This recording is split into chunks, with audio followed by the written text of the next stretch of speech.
Good morning. It's Wednesday, October 2nd, and this is a story that must be told. And it's a horrible story, and I am sure in my mind that this is not an isolated incident, that this may happen more often than we believe it does. There is a trial going on in France that is kind of an amazing situation. It's a horrible story, but still an amazing situation because this particular trial deals with a woman who has waived anonymity to make public the trial of her husband, her former husband, and the 50 men accused of joining him in raping her continuously.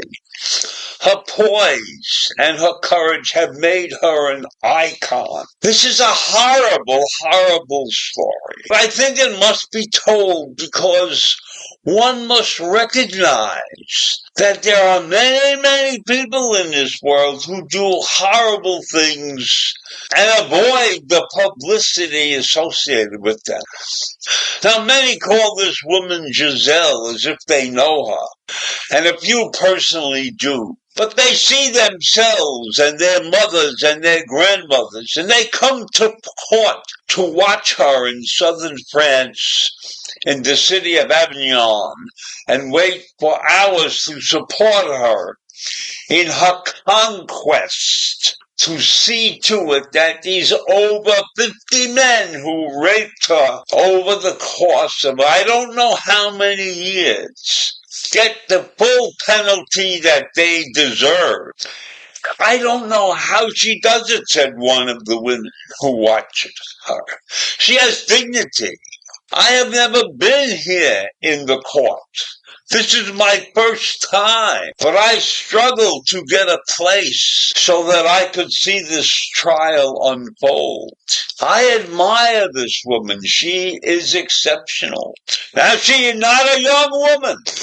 She's in her 70s. And the trial has been going on for 3 weeks in France, with over 50 defendants, as I said that. And she's become a hero in France. Miss Pellicott, her face framed by her red hair and tan sunglasses, appears with dignity every night on TV newscasts and the front pages of newspapers in France. There have been graffitied walls and signs held up by protesters around the country in her support. So this is a situation in France that brings out many, many supporters of women who have been mistreated in their lives, unfairly mistreated. There was even a part in the courtroom where the judge had the opportunity to show the public how poorly the men behaved in their activities toward this courageous woman. And he made a decision not to show these pictures in public, thus disguising the indignities that the men had performed on this woman.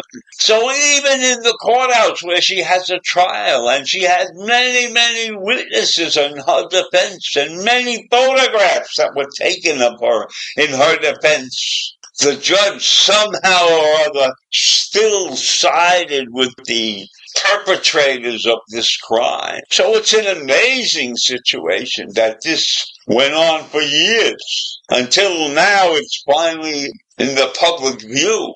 And I don't know how the people of France are going to continue allowing these activities to possibly occur. And even though this woman was treated like a thing and treated like she was insignificant, her strength has given other women in the country courage. And they are thanking her for that immense gift. And so you see, rape is an awful deed that goes on in many places in the world. And this situation has finally shined a light on this evil criminal activity. And so I praise France, and I praise this woman, Giselle, for stepping forward and going into court every day with her head held high. So I'll leave you with that this morning. A horrible situation, a horrible story, but in some way, shape or form, we are getting an inside look at some terrible deed. Take care. Have a great day. Bye.